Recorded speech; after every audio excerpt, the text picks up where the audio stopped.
पांच की बात में आपका स्वागत है। मैं हूं शारिक खान। दिल्ली में बीजेपी की राष्ट्रीय कार्यकारिणी की बैठक हो रही है। यह बैठक आज और कल यानी 2 दिन होनी है। बैठक से पहले पीएम नरेंद्र मोदी ने पटेल चौक से एनडीएमसी कन्वेंशन सेंटर तक एक रोड शो किया। इस दौरान सड़क किनारे बड़ी संख्या में बीजेपी कार्यकर्ता प्रधानमंत्री के अभिवादन के लिए खड़े नजर आए। ढोल नगाड़े और नृत्य के रंगारंग कार्यक्रम भी जगह जगह चल रहे थे। पीएम नरेंद्र मोदी शो करते हुए एनडीएमसी कन्वेंशन सेंटर में बैठक के लिए पहुंचे। इससे पहले आज सुबह बीजेपी अध्यक्ष जेपी नड्डा ने पार्टी के सभी प्रदेश प्रभारी, सह प्रभारी और प्रदेश अध्यक्षों के साथ बैठक की। सूत्रों के मुताबिक जेपी नड्डा ने सभी पदाधिकारियों से लोकसभा चुनाव की तैयारियां शुरू करने को कहा। इस दौरान इस साल होने वाले विधानसभा चुनावों और लोकसभा सीटों को लेकर विस्तार से चर्चा हुई। संगठन में बूथ लेवल से लेकर राज्यों के प्रभारियों के बीच तालमेल को और बेहतर बनाने पर भी चर्चा की गई।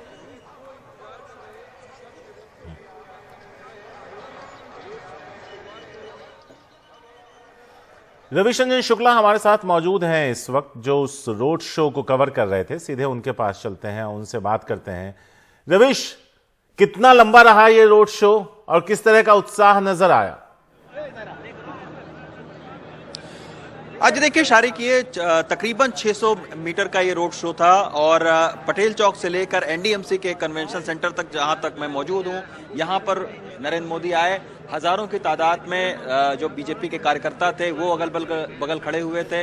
हर्षोल्लास का माहौल था और अभी तकरीबन 1 घंटा हो गया है प्रधानमंत्री नरेंद्र मोदी को कन्वेंशन सेंटर के अंदर गए हुए। अभी उनकी गाड़ियां भी आप देख सकते हैं कि लग गई हैं, कभी भी अब वो यहां से निकल सकते हैं। 5:30 बजे जो है रविशंकर प्रसाद का, यहीं पर अगर दूसरी साइड में आपको दिखाऊं तो कन्वेंशन सेंटर के बगल में उनकी प्रेस कॉन्फ्रेंस है रविशंकर प्रसाद की 5:30 बजे। और इस प्रेस कॉन्फ्रेंस में रविशंकर प्रसाद ये बताएंगे कि अभी तक राष्ट्रीय कार्यकारिणी की जो बैठक शुरू हो चुकी है और जो उद्बोधन उसमें जेपी नड्डा जी का हुआ है, उसमें क्या क्या कुछ बात कही गई है। लेकिन इससे पहले आज सुबह जब हम लोग चर्चा कर रहे थे तो राष्ट्रीय पदाधिकारी की बैठक हो रही थी और तकरीबन 4 घंटे तक राष्ट्रीय पदाधिकारियों की बैठक चली है।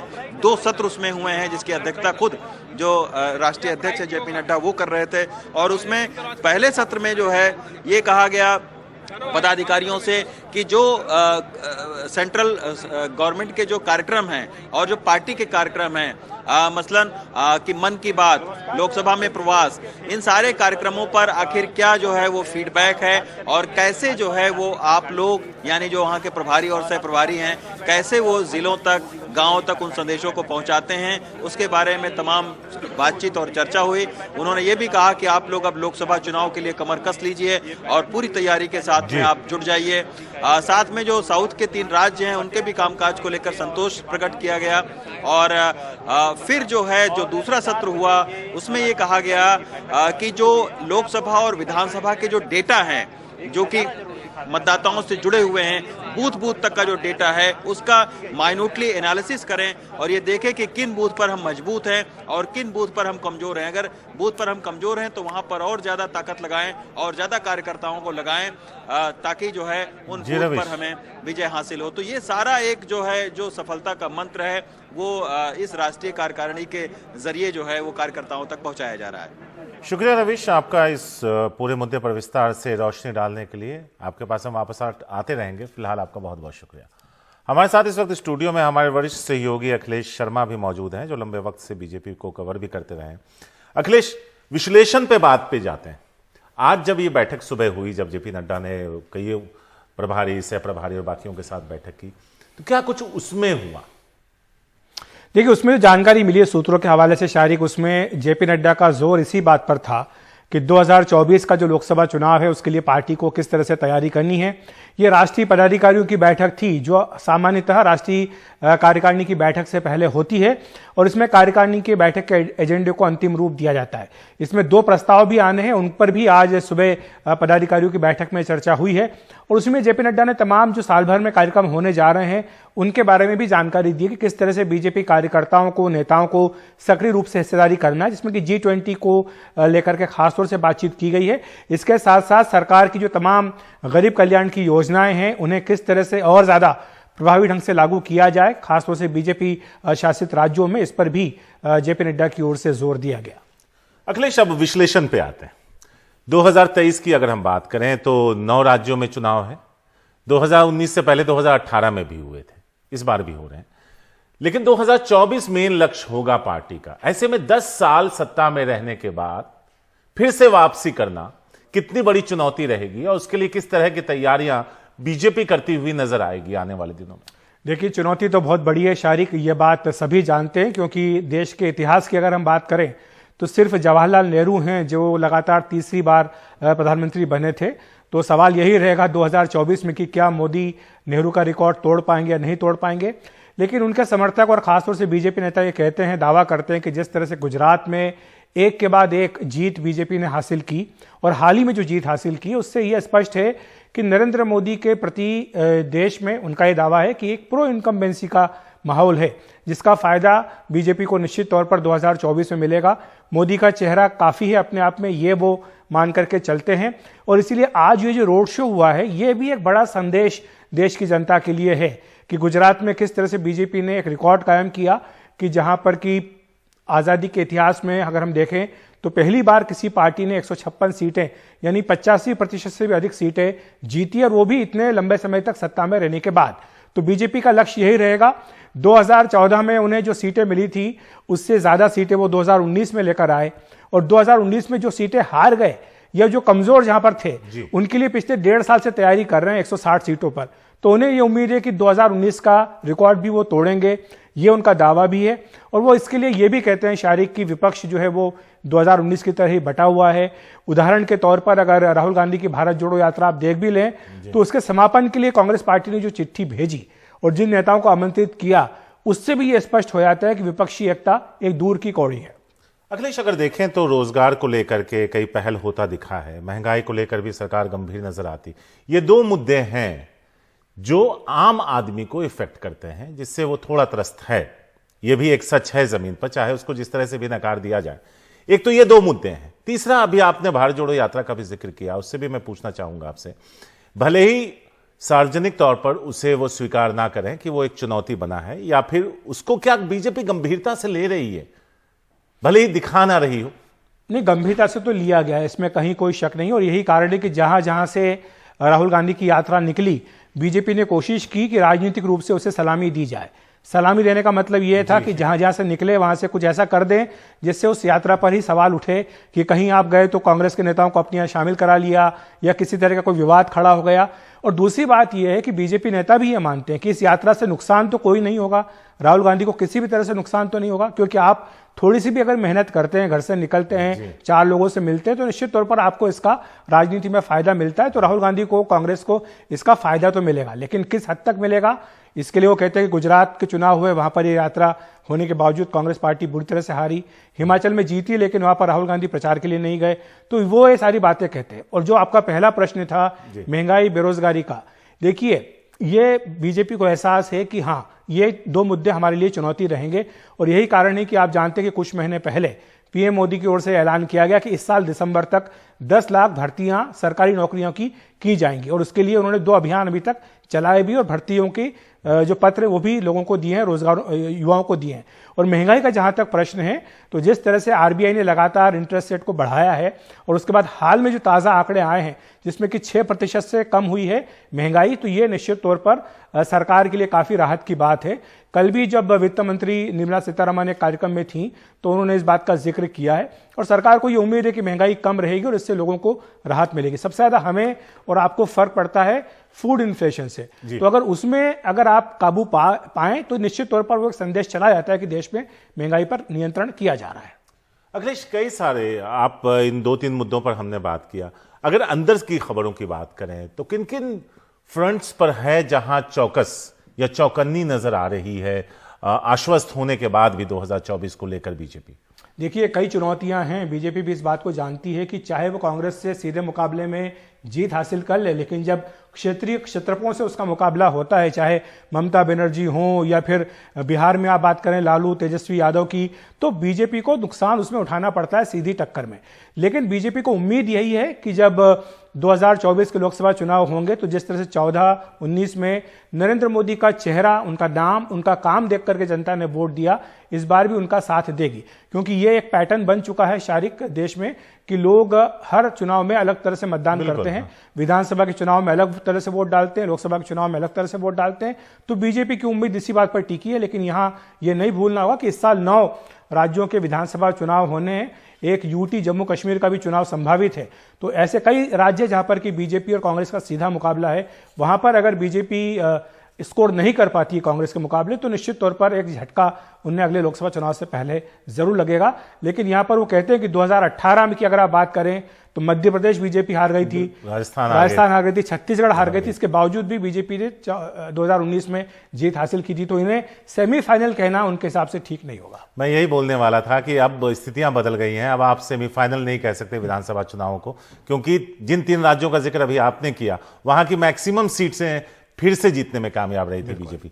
अखिलेश, आपका बहुत बहुत शुक्रिया इस पूरे जो मंथन हो रहा है बीजेपी का उस पर रोशनी डालने के लिए। और भी बहुत सारी खबरें हैं 5 की बात में जो हम आपको इस ब्रेक के बाद दिखाएंगे। बने रहिए हमारे साथ।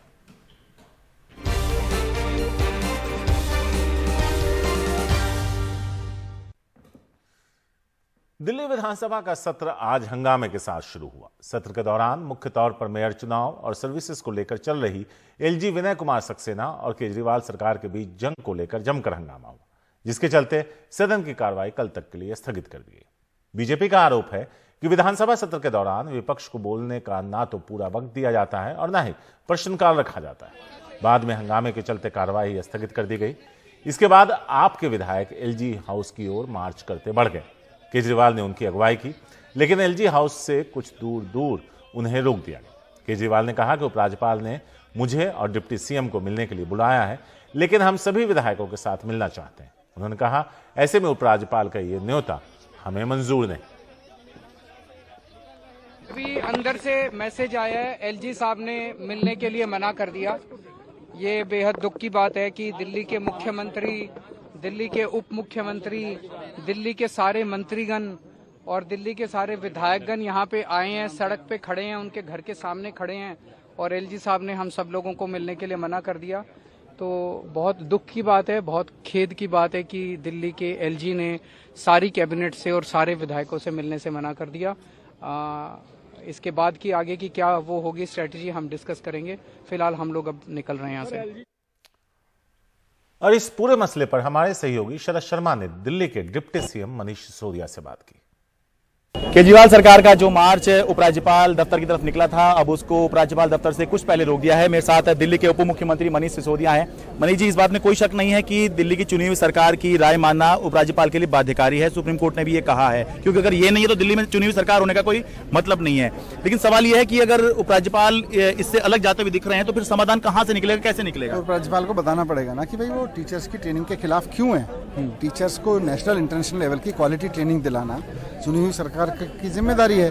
और अगर हम चाहते हैं कि दिल्ली के बच्चों को अच्छी शिक्षा मिले, दिल्ली के टीचर्स को अच्छी ट्रेनिंग मिले, तो इसमें एलजी साहब को आपत्ति क्या है? 1000 टीचर्स की हम पहले भी ट्रेनिंग करा चुके हैं। हाँ। अभी जब आपका मार्च चल रहा है तब फिर उपराज्यपाल की तरफ से आया है कि उन्होंने कोई खारिज नहीं किया है और वही 2 बात उन्होंने दोहराई है कि एक तो देश में कराने के लिए कहा है। ये टिपिकल सरकारी जवाब है। हाँ। कि मैंने खारिज नहीं किया है और पास भी नहीं किया।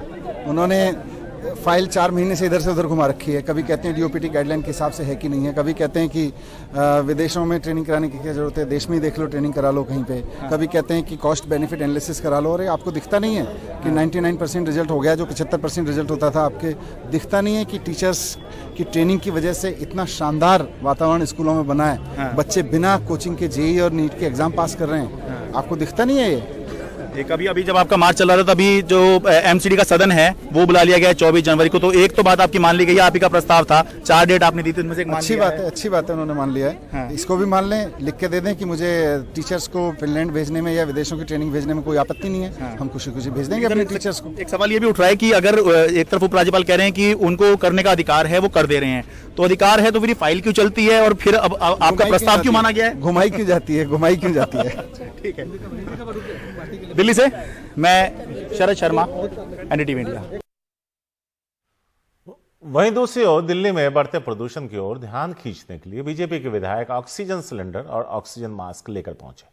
विधानसभा अध्यक्ष ने इस पर आपत्ति की और कहा कि इसको हटाइए। वो तस्वीरें हम आपको दिखाते हैं जहां हाथ में ऑक्सीजन सिलेंडर और चेहरे पर मास्क लगाकर आपको बीजेपी के विधायक विधानसभा की कार्रवाई में पहुंचे, लेकिन विधानसभा अध्यक्ष ने इसको लेकर आपत्ति जताई। अरविंद केजरीवाल की सरकार ने दिल्ली शहर को दुनिया का सबसे ज्यादा प्रदूषित शहर घोषित करवा दिया है। WHO ने कहा है कि दिल्ली दुनिया की सबसे ज्यादा प्रदूषित राजधानी है। जो घोटाले हुए हैं एक्साइज पॉलिसी में, जो हजारों करोड़ रुपए का घोटाला हुआ है, उसका जवाब आपको विधानसभा में देना पड़ेगा। दिल्ली दुनिया की सबसे ज्यादा प्रदूषित राजधानी बन गई है, इसका जवाब देना पड़ेगा।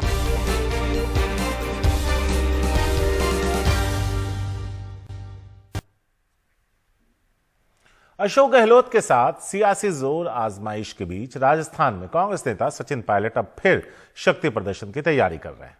यात्रा के दौरान वो किसान सम्मेलन भी कर रहे हैं और बड़ी तादाद में लोगों से मिल भी रहे हैं। आज पायलट नागौर में हैं, जहां वो जनसभा के साथ साथ किसानों से मुलाकात करते भी नजर आए। इसके बाद उनकी 4 अलग अलग जिलों में जनसभाएं होंगी। इस बीच राजस्थान के मुख्यमंत्री अशोक गहलोत ने कांग्रेस का चिंतन शिविर बुलाया।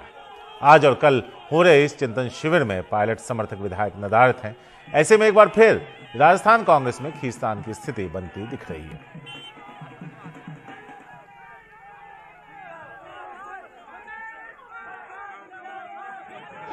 तीन कृषि कानून वापस ले लिए, केंद्र सरकार ने माफी मांग ली, लेकिन आज तक भी एमएसपी पर कानून नहीं बनाया। न्यूनतम समर्थन मूल्य पर अभी तक कानून नहीं बनाया। एमएसपी की जो खरीद होती है उस पर कानून नहीं बनाया। मैं आप सबसे चाहता हूं कि संदेश नागौर से जाए दिल्ली तक कि एमएसपी पर कानून बने। ऐसा प्रस्ताव मैं सभा में रखता हूं। अगर आप मेरा समर्थन करते हो तो हाथ खड़े होकर बताओ कि एमएसपी पर कानून बनना चाहिए, किसान की खरीद होनी चाहिए, और जो वादे आपने किए थे किसान की आमदनी दुगनी करने का, उस वादे को पूरा करो। तो कहां कब होंगे मौजूद सचिन पायलट, वो बताते हैं। 16 जनवरी यानी आज नागौर में, 17 जनवरी को हनुमानगढ़ यानी कल, 18 जनवरी परसों यानी झुंझुनू, और 19 जनवरी को पाली, और फिर 20 जनवरी को जयपुर में। तो ये हम आपको फिर से वो सारे डिस्ट्रिक्ट्स बता देते हैं। आज वो नागौर में मौजूद हैं, कल यानी 17 जनवरी को हनुमानगढ़ में, 18 जनवरी को झुंझुनू में, 19 जनवरी को पाली में, और फिर 20 जनवरी को जयपुर में।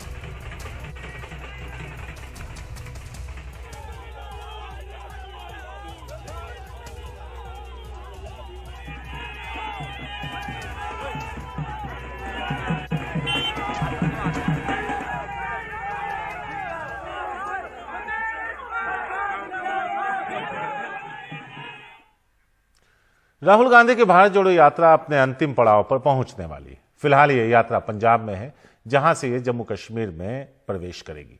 30 जनवरी को भारत जोड़ो यात्रा का समापन श्रीनगर में होना है। जम्मू कश्मीर में राहुल गांधी की भारत जोड़ो यात्रा से जुड़ी एक बड़ी खबर यह आ रही है कि सीआरपीएफ ने सलाह दी है कि सुरक्षा वजहों से राहुल अपनी यात्रा का कुछ हिस्सा कार में तय करें। पिछले कुछ महीनों से पंजाब और जम्मू कश्मीर में जो घटनाएं हुई हैं, उसे लेकर सुरक्षा एजेंसियां अलर्ट। इसके साथ ही हर उस लोकेशन की रेकी की जा चुकी है जहां से भारत जोड़ो यात्रा गुजरने वाली।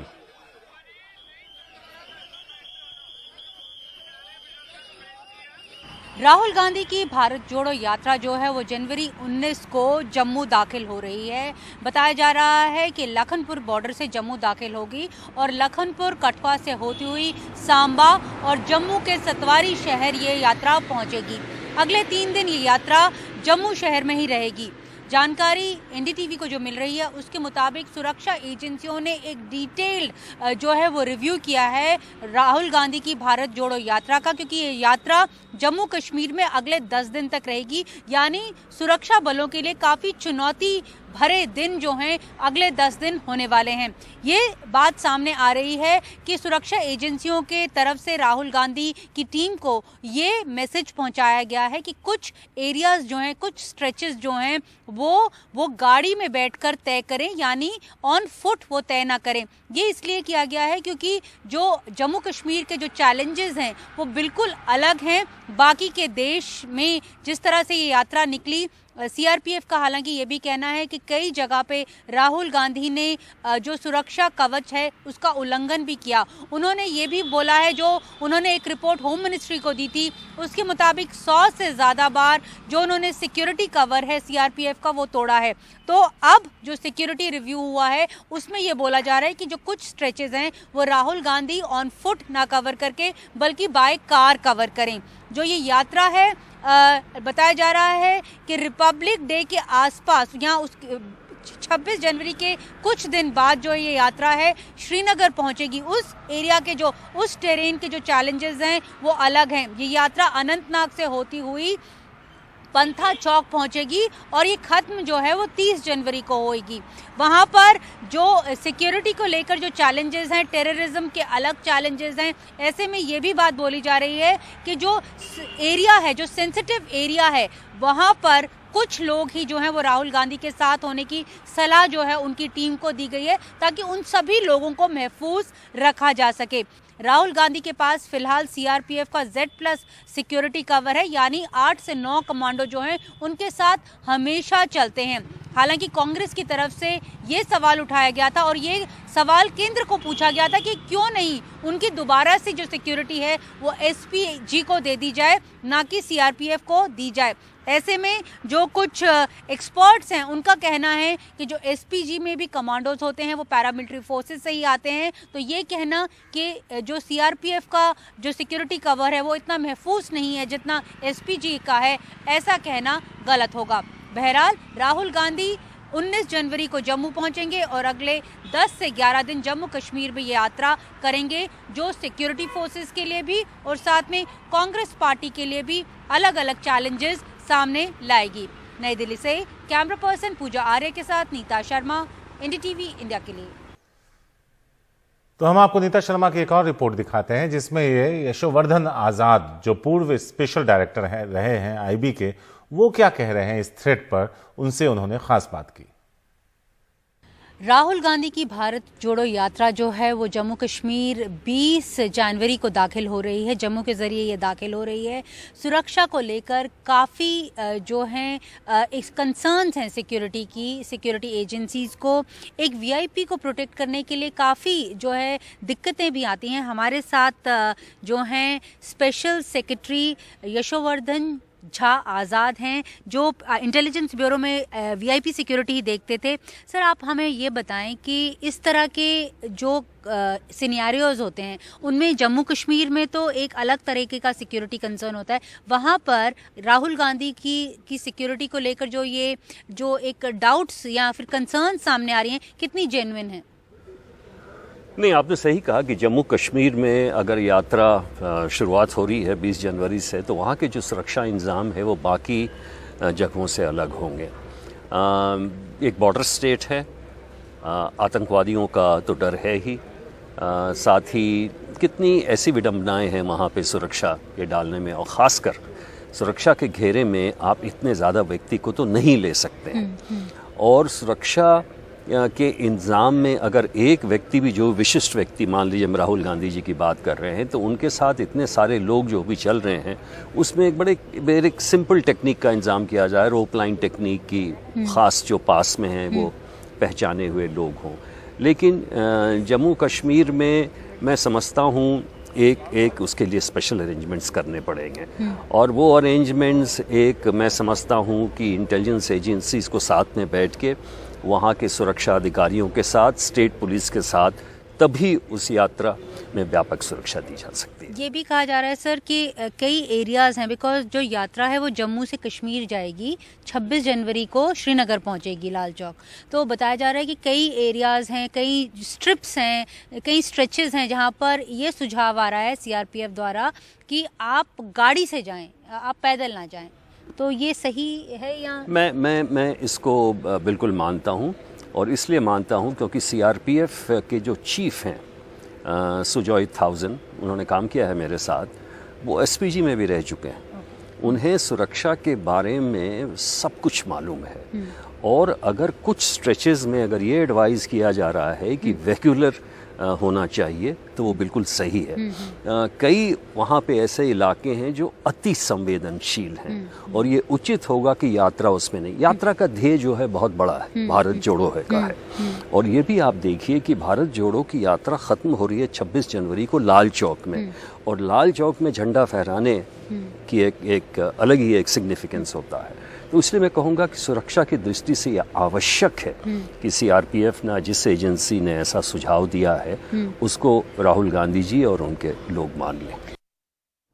जजों की नियुक्ति पर टकराव, केंद्र सरकार और सुप्रीम कोर्ट में यह टकराव की खबर है, जो सूत्र बताते हैं। केंद्रीय कानून मंत्री किरेन रिजिजू की सीजीआई को चिट्ठी की खबर है। हाईकोर्ट, सुप्रीम कोर्ट कॉलेजियम में सरकार के प्रतिनिधियों को शामिल करने का सुझाव दिया है। केंद्र सरकार के प्रतिनिधियों को सुप्रीम कोर्ट कॉलेजियम में जगह मिले, यानी शामिल किया जाए। वहीं दूसरी तरफ संबंधित राज्य के प्रतिनिधियों को हाईकोर्ट कॉलेजियम में शामिल करने का सुझाव है। जज नियुक्ति की संवैधानिक प्रक्रिया में सरकार के प्रतिनिधि शामिल करने का यह सुझाव है। यह पारदर्शिता और सार्वजनिक जवाबदेही के संचार के लिए जरूरी है, ऐसा कहा गया है। यह सुझाव एनजेएसी को पिछले दरवाजे से लाने की कोशिश है, सुप्रीम कोर्ट कॉलेजियम का यह कहना है। आशीष भार्गव जो हमारे सीनियर लीगल एडिटर हैं, उन्होंने उस पर एक पूरी रिपोर्ट दी है, आइए वो दिखाते हैं। ये यहाँ पर ये टकराव काफ़ी समय से अब चल रहा है, खासकर किरेन रिजिजू जो केंद्रीय मंत्री हैं, कानून मंत्री हैं, उन्होंने लगातार 1-1.5 महीने से ये सवाल उठाने शुरू किए हैं। उसके बाद उपराष्ट्रपति धनखड़ इसमें शामिल हुए, ओम बिरला जो लोकसभा स्पीकर हैं वो भी इसमें शामिल हुए। हालांकि सुप्रीम कोर्ट लगातार अपनी बात पर अड़ा हुआ है। वो प्रशासनिक तरीके से भी और जुडिशियल तरीके से भी वो आदेश पारित करता रहा है। सुप्रीम कोर्ट ने कुछ दिन पहले एक आदेश पारित किया था और बार बार ये कहा था अटॉर्नी जनरल को कि वो जो संवैधानिक पदों पर जो बैठे व्यक्ति हैं उनको राय दें, उनको अपनी ओपिनियन दें, उनको समझाएं कि वो न्यायपालिका के खिलाफ इस तरह बयान ना दें, और जब तक कोलिजियम इस देश का कानून है केंद्र सरकार को उसका पालन करना होगा। तो निश्चित तौर पर एक ऐसी स्थिति है जहां पर टकराव साफ तौर पर नजर आता है जजों की नियुक्ति को लेकर। लेकिन कहीं ना कहीं सुप्रीम कोर्ट ये मानता है कि जिस तरह का ये सुझाव दिया गया है केंद्रीय मंत्री द्वारा, वो कहीं ना कहीं एनजेएसी जो रद्द कर दिया गया था जजों की नियुक्ति को लेकर जो कानून है, उसी को बैकडोर एंट्री एक बार फिर दोबारा से कराने की कोशिश है। लेकिन जो केंद्र सरकार है वो लगातार ये बात कह रही है कि सुप्रीम कोर्ट के जजों ने सवाल पहले से उठाए हैं।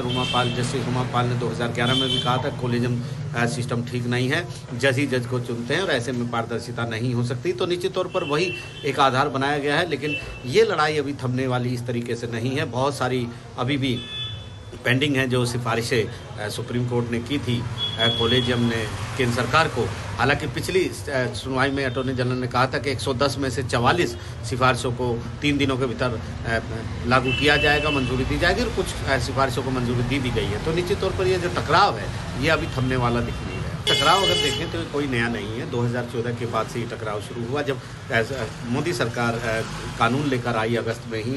एनजेएसी यानी जजों की नियुक्ति को लेकर एक आयोग बनाने की बात थी, नेशनल जुडिशियल अपॉइंटमेंट कमीशन इसका नाम था, और इसमें सीजीआई 2 वरिष्ठ जज, केंद्रीय मंत्री और 2 एमिनेंट पर्सन जो जोड़ने की बात थी। 2 प्रख्यात शख्सियत जो प्रधानमंत्री और एलओपी के विचार विमर्श से जोड़ी जानी थी। लेकिन केंद्र सरकार के इस पूरे एक्ट को 2015 में 5 जजों के संविधान पीठ ने रद्द कर दिया था, और ये तभी से किसी न किसी रूप में कम या ज़्यादा तौर पर आता रहा है। और एक बार फिर अब जो है केंद्र सरकार की ओर से कोलिजियम पर जो प्रहार है वो काफ़ी बढ़ गए हैं पिछले कुछ दिनों में।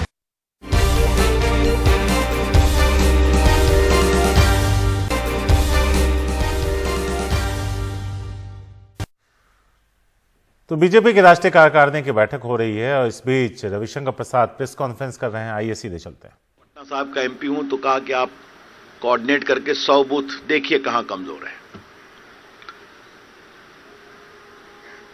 तो ऐसे बूथ 72,000 बूथ चिन्हित किए गए हैं, 72,000 बूथ।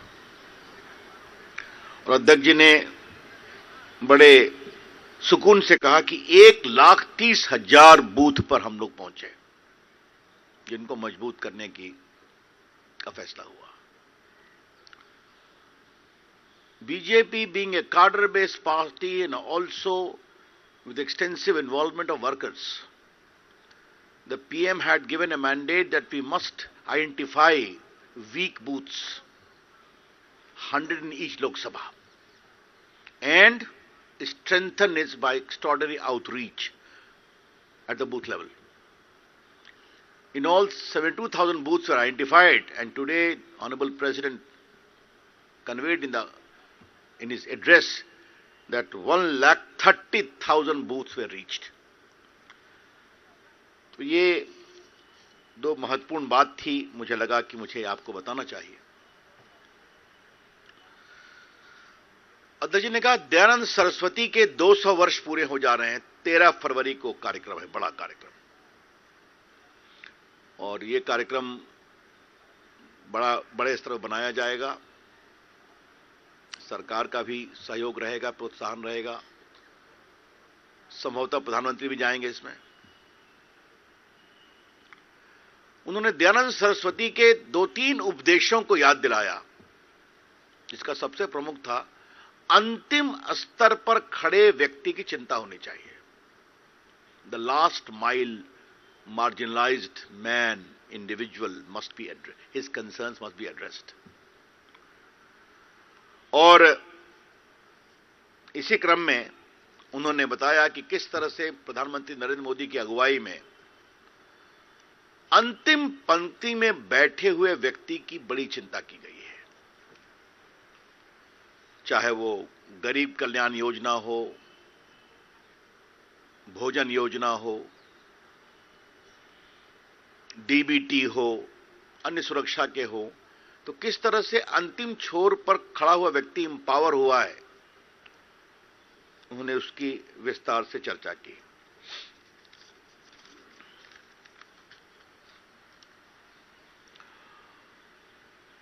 अध्यक्ष जी ने 15 अगस्त को लाल किले पर माननीय प्रधानमंत्री जी ने जो 5 लक्ष्य और 5 प्रण देश के सामने रखा था, आपको याद होगा, गुलामी के हर अंश से मुक्ति, freedom from every trace of our slavery, Bharat की विरासत पर गर्व, holding great pride on the extraordinary tradition of India heritage. तीसरा, विकसित भारत का लक्ष्य, commitment to make India a truly developed country. एकता एवं एकजुटता, देश में यूनिटी हो। और लास्ट था, नागरिकों में कर्तव्य की भावना भी आए। तभी आप रविशंकर प्रसाद को सुन रहे थे, वो बता रहे थे कि क्या कुछ मंथन हो रहा है। आगे बढ़ते हैं। हैदराबाद के एक अपार्टमेंट में स्विगी के एक डिलीवरी एजेंट की 30वीं मंजिल से गिरने से मौत हो गई। यह हादसा तब हुआ जब खाने की डिलीवरी देने गया था वो, और उसी दौरान एक पालतू कुत्ता उसके पीछे पड़ गया। 23 साल का मोहम्मद रिजवान 11 जनवरी को लेम्बुनी रॉक कैसल अपार्टमेंट में खाना पहुंचाने गए, तभी ऑर्डर देने वाले शख्स का पालतू जर्मन शेफर्ड उसके पीछे पड़ गया। 3री मंजिल से गिरने के बाद रिजवान के सिर में गंभीर चोटें आई। कुत्ते के मालिक ने उसे अस्पताल में भर्ती कराया, जहां कल उसने दम तोड़ दिया। पुलिस ने कुत्ते के मालिक के खिलाफ लापरवाही और दूसरे की जिंदगी को खतरे में डालने जैसी धाराओं में मामला दर्ज किया है।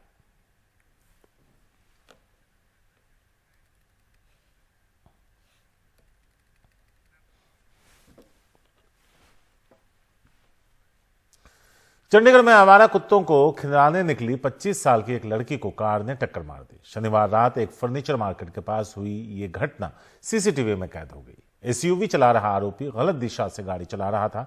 लड़की को टक्कर मारने के बाद वो वहां से फरार हो गया। घरवालों के अनुसार ये बात कर रही है और ठीक है, लेकिन वो चाहते हैं कि इस तरह की लापरवाही बरतने वालों के खिलाफ कड़ी से कड़ी कार्रवाई होनी चाहिए। दिल्ली महिला आयोग की चेयरपर्सन स्वाति मालीवाल ने इस मामले में ट्वीट कर चंडीगढ़ के डीजीपी से सख्त कार्रवाई की मांग की। इस घटना को लेकर चंडीगढ़ पुलिस ने सेक्टर 61 चौकी में केस दर्ज कर लिया है।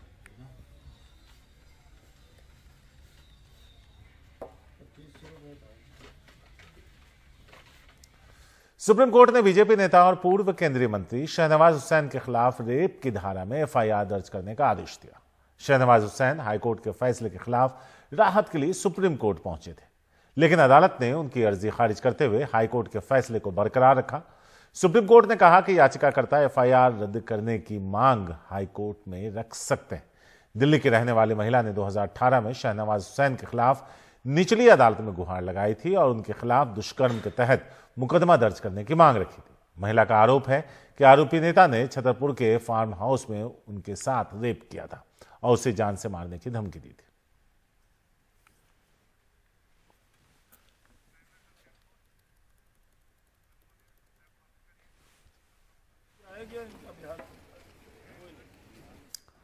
सुप्रीम कोर्ट ने जोशीमठ मामले में दखल देने से इनकार किया है। कोर्ट ने कहा कि उत्तराखंड हाईकोर्ट पहले से इस मसले पर सुनवाई कर रहा है। ऐसे में याचिकाकर्ताओं को हाईकोर्ट जाना चाहिए। सुप्रीम कोर्ट ने यह भी कहा कि याचिकाकर्ता ने जो भी मांग रखी है उस पर हाईकोर्ट सुनवाई कर रहा है और कार्रवाई को ओवरलैप करने की जरूरत नहीं है। याचिकाकर्ता पुनर्वास और मुआवजे की मांग हाईकोर्ट में रखे।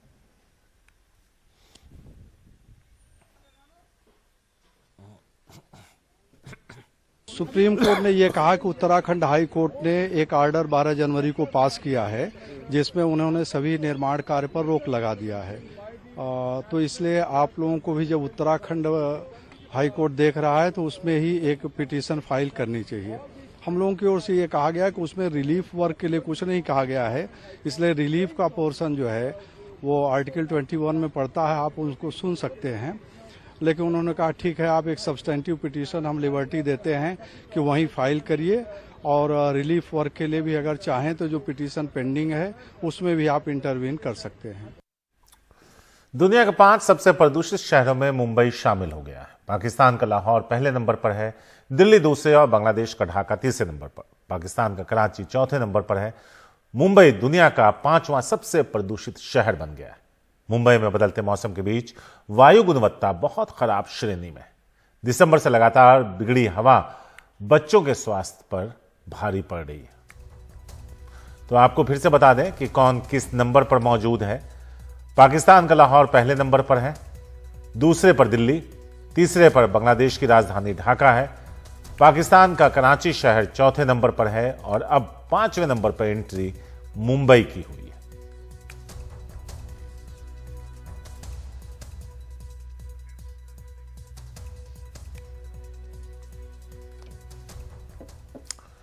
तो आज 5 की बात में इतना ही। मुझे दीजिए इजाजत। नमस्कार।